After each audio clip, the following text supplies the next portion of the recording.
One winter's night, when the cold wind blew, the engines found it hard to sleep. "What we need," suggested Toby, "is to listen to a story." "A mysterious story," said Percy. "But," added Duck, "it must have a happy ending." "Driver told me a story," said Thomas. So everyone listened. "Once upon a time," began Thomas, "there were 3 little engines who lived in their own little shed on their own little railway. Their names were Duke, Stuart, and Falcon. Duke was the oldest and named after His Grace the Duke of Sodor.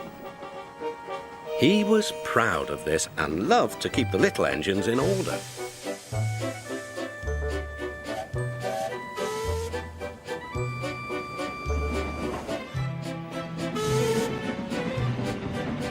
Whenever they did anything that Duke thought wrong,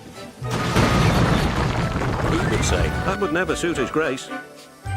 Other engines came and went, but Duke outlasted them all. Stuart and Falcon used to call him Granpuff.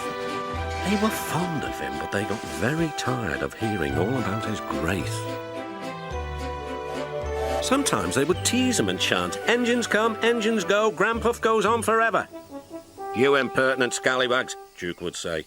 "Whatever are you engines coming to?" "Never mind, Granpuff, we're only young ones." "Well, you'd better mind, unless you want to end up like Smudger." "Oh, Granpuff, whatever happened?" "Smudger," said Duke, "was a show-off. He rode roughly and often came off the rails.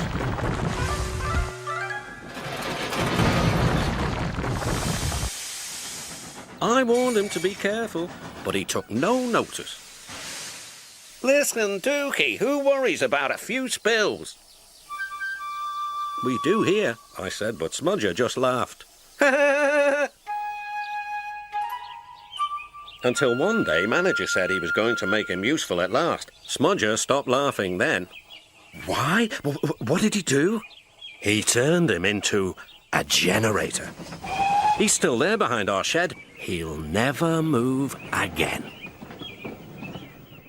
After that, Stuart and Falcon became really useful engines, and all 3 were happy together for many years.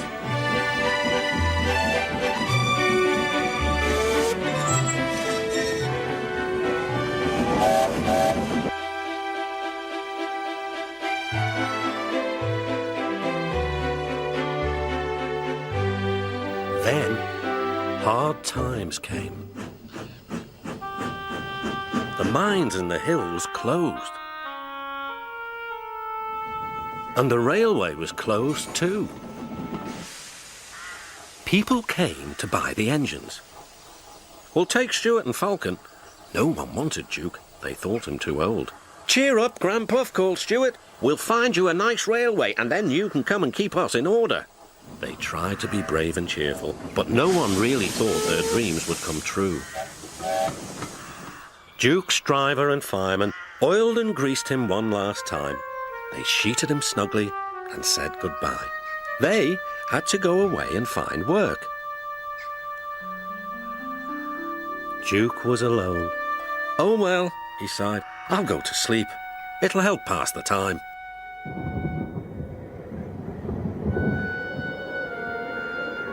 Winter torrents washed soils from the hills. Trees and bushes grew all around.